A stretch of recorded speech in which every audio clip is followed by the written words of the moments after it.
আমরা আসলে তোমাদের আমরা তো নবীর সঙ্গে মজা করতে গিয়েছিলাম।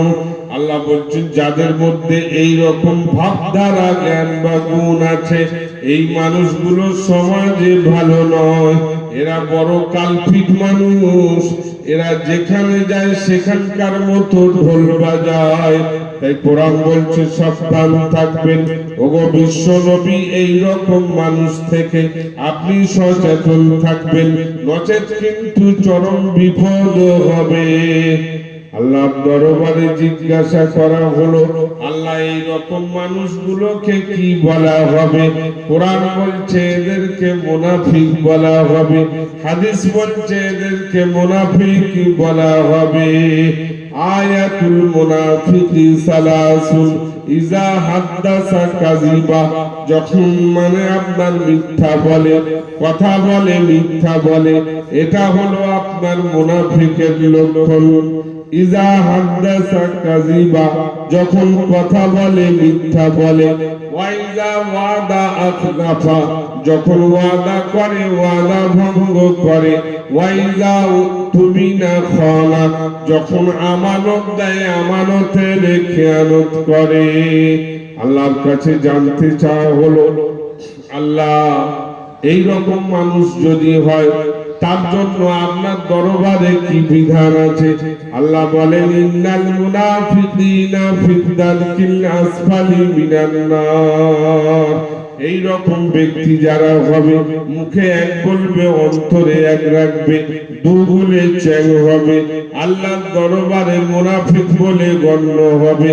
আল্লাহ বলছেন যারা মুনাফিক হবে জাহান্নামের সবথেকে নিম্ন স্তরে তারা জায়গা পাবে। তো জাহান্নাম তো ভালো জায়গা নয়, জাহান্নাম তো খারাপ জায়গা। আবার খারাপের মধ্যে সব থেকে নিচে এই মানুষগুলো জায়গা পাবে। এই কোরআন থেকে এটা প্রেসক্রিপশন, এই প্রেসক্রিপশন থেকে আপনাকে আমাকে ট্যাবলেট নিতে হবে যে আমার মধ্যে ওই রকম খারাপ গুণ নাই তো। যদি থাকে আজই বের করে দূরে ছুঁড়ে ফেলে দেন, আপনি আল্লাহর পেয়ারা বা প্রিয় মানুষ হয়ে যাবেন।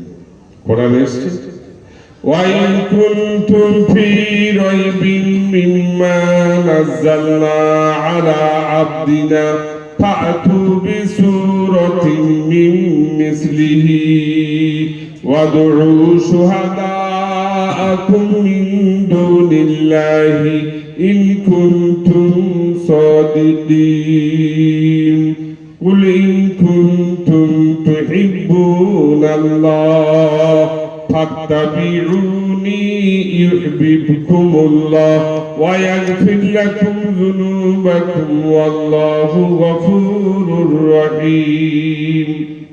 আল্লাহ বললেন হুজুর আপনি বিশ্ববাসীর কাছে একটা বার্তা দিন। নবীজি বলছেন হুজুর কি বার্তা দেব? বলে আপনি বার্তা দিন যদি কোনো মানুষ আমার প্রিয় হতে চায় সে যেন প্রতিটা ক্ষেত্রে আপনাকে অনুসরণ অনুকরণ করে চলে। ফাত্তাবিউনি ইউহিব্বুকুমুল্লাহ, আমি আল্লাহ ওয়াদা দিলাম আপনাকে অনুসরণ অনুকরণ করে যে বা যারা চলবে আমি আল্লাহ তাদেরকে ভালোবাসবো, আমার কাছে তারা প্রিয় হবে, আমার কাছে তারা পেয়ারা হবে। আর কি হবে? আমি আল্লাহ তাদের গুনাহগুলো মাফ করে দেব। শুধু ভালোবাসবো এটা নয়, গুনাহগুলো মাফ করে দেব।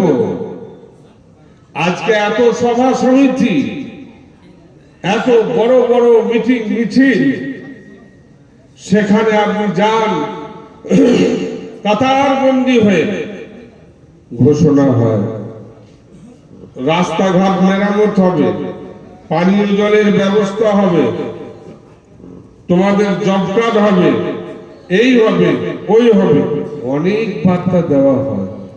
কিন্তু সেইখানে এই বার্তা তো দিতে পারে না যে আমাদের সবাই এলে তোমাদের গুনাহ মাফ হবে, কিন্তু বিশ্বনবী সাল্লাল্লাহু আলাইহি সাল্লাম বললেন যে মজলিসে কুরআন পড়া হয়, হাদিস পড়া হয়, আল্লাহর প্রশংসা করা হয়, নবীজির শানে মুবারকে দুরূদ পাঠ করা হয়, সেই মজলিসে আগত ব্যক্তিদের বিগত দিনের গুনাহগুলো আল্লাহ তাআলা মাফ করে দেন। বলুন সুবহানাল্লাহ। এর সেই মজলিস, এটা মামুলি মজলিস নয়। এই কাপড় দিয়ে যদি নাই সাজানো হতো, তবু এই মজলিসের গুরুত্ব ওই রকম আল্লাহর দরবারে। সেই জন্য আপনাকে আমাকে এটা ভাবতে হবে যে এটা আমাদের সৌভাগ্য যে এই মাদ্রাসা আমাদের জন্য বছরে একবার হলেও এই ব্যবস্থাটা করেছেন, যার কারণে আমরা আসতে পেরেছি আর কোরআনের কথাগুলো শুনছি। এগুলো শুনে আমাদেরকে নিয়ে যেতে হবে এবং এর ভাবধারাতে আমাদের নিজেদের জীবনকে গড়তে হবে। ওই জন্য আল্লাহ তাআলা সাবধান বাণী অনেক আগেই দিয়েছেন। ইয়া আইয়ুহাল্লাযীনা আমানু ইন্না কাসীরাম মিনাল আহবারি ওয়ার রুহবান লা ইয়াকুলুনা আমওয়ালান নাসি বিল বাতিল ওয়া ইয়াসুদ্দুনা আন সাবিলিল্লাহ। দেখুন, প্রায় ১৫০০ বছর আগে কোরআন বর্ণনা দিয়েছে যে এই ঈমানওয়ালারা, তার মানে আমরা যারা ঈমানওয়ালা, ঈমানদার, আমাদেরকে লক্ষ্য করে আল্লাহ তাআলা বলেছেন সাবধান থাকবে ইহুদি এবং খ্রিস্টানদের কিছু ধর্মগুরু সাজা মানুষ। তারা প্রকৃতপক্ষে ধর্মগুরু ছিল না, ধর্মগুরু সেজে সমাজে বিচরণ করত, সমাজের মানুষকে বিভ্রান্ত করত। আর কি করত? অন্যায় ভাবে তাদের মালকে আত্মসাৎ করত। তোমরা সাবধান, তোমাদের কাছেও ওই রকম ধরনের মানুষের অভাব হবে না যে ধর্মগুরু সেজে তোমার ঈমানকে লুট করবে, অন্যায় ভাবে তোমার মালকে আত্মসাৎ করবে। বলে কই ওরকম একটা আছে, ছিল এবং আছে। মির্জা গোলাম আহমদ কাদিয়ানীর নাম শুনেছেন? আহমদিয়া জামাত বলে পরিচয় দেয়, আসল সমাজে কাদিয়ানী বলে সবাই জানে। সারা বিশ্বের আলেম উলামারা এক বাক্যে কোরআন হাদিসের নিরিখে ফতোয়া দিয়েছেন এরা কাফের। তারা সমাজে বিচরণ করে, মানুষকে ওই রকম ভাবে বিভ্রান্ত করে এবং কিছু পয়সার সোর্স দিয়ে তাদের ঈমানকে নষ্ট করার চেষ্টা করে। তো সেই মির্জা গোলাম আহমদ কাদিয়ানী নবী সেজেছিল, নবী। ইংরেজের দালালি করে মোটা অঙ্কের টাকা নিয়ে মুসলিম সমাজের মধ্যে একটা ফুট বা ভাঙন ধরানোর জন্য নিজেকে নবী বলে দাবি করেছে। তো তার সাঙ্গপাঙ্গ কিছু আছে। সে নিজের জামানায় 4টে খলিফাও করেছে। মির্জা বশিরউদ্দিন, মির্জা তাহির, মির্জা নাসির, এদেরকে খলিফাও তৈরি করেছিল। তো নবীও সেজে গেল, খলিফাও তৈরি করে দিলে সমাজকে বিভ্রান্ত করলো। আজও তাদের সাঙ্গপাঙ্গ কিছু আছে জায়গায় জায়গায়। তো তারা ওই রকম ভাবে মুসলিম সমাজের ভিতরে ঢুকে বলে আমরাও মুসলমান, আমরাও কোরআন পড়ি, কিন্তু বিশ্ব নবীকে আমরা শেষ নবী মানি না। আমাদের নবীকে শেষ নবী বলে মানে না। কিন্তু কোরআন কি বলেছে? ওয়ামা মুহাম্মাদুন ইল্লা রাসূল قد خلت من قبله الرسل أفإما قتل انقلبتم على أعقابكم। আল্লাহ বললেন এই কোরআন শোনো। বিশ্ব নবী যখন ইন্তেকাল করলেন, সাহাবায়ে কেরাম সেই দিনেতে বড় মর্মাহত শোকাহত। হযরতে আবু বকর সিদ্দিক রাদিয়াল্লাহু তাআলা আনহু এই আয়াতটা পড়ে শোনালেন, আমাদের নবী পূর্ববর্তী নবীগণের মতো তো নবী ছিলেন, তিনি তো খোদা ছিলেন না। পূর্ববর্তী নবীগণ যেমন ইন্তেকাল করেছেন, আমাদের নবীও ইন্তেকাল করেছেন বা শহীদ হয়েছেন। তার জন্য তোমরা কি নবীজির দেখানো পথ মত ছেড়ে দেবে? যদি চারো বিভ্রান্তির গহ্বরে তোমরা পড়বে, তাতে নবীর শান আর মান কমে যাবে না। তিনি শেষ নবী এবং তিনি ইন্তেকাল করেছেন। হাদিস শরীফে এসেছে, আল্লাহ রাসূল সাল্লাল্লাহু আলাইহি সাল্লাম বর্ণনা করছেন যে আমার পরে যদি কোন নবী হতো, তাহলে হযরতে ওমরকে নবী করা হতো। তার মানে বিশ্ব নবীর পরে আর কেউ নবী আসবেন না। কোরআন হাদিসে তার দলিল আছে। আর আল্লাহ তাআলা নিজের গুণ বয়ান করেছেন। কি বলেছেন? আল্লাহু লা ইলাহা ইল্লা হুয়াল হাইয়ুল কাইয়্যুম লা তাখুযুহু সিনাতুন ওয়ালা নাওম।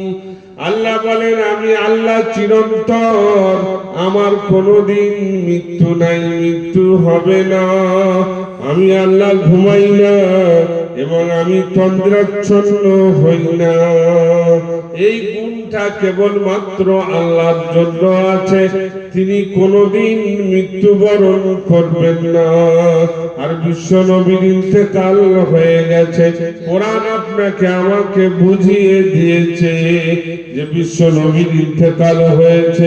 আল্লাহ বলছেন, আমি একা অদ্বিতীয়, এবং শুধু তাই নয়, আমি আল্লাহ ঘুমাই না, তন্দ্রাচ্ছন্ন হই না। সংবাদ দিয়েছেন সতর্ক থাকার জন্য। মুসলমান সমাজে শিক্ষার অভাবে, অজ্ঞতার কারণে বহু জায়গায় এমন আছে যেখানে মানুষ কাওয়ালি পছন্দ করে বা কাওয়ালি করে, কাওয়ালি পছন্দ করে বা কাওয়ালি করে, এবং সেটাকে তারা ভালো বলে মনে করে। তো কাওয়াল দেখেছে অনেক লোক বসে আছে এখানে, সবাই তো আমার ভক্ত, সে মনের আনন্দে কাওয়ালি ধরেছে। কি বলছে? আরশেতে আল্লাহ ছিল,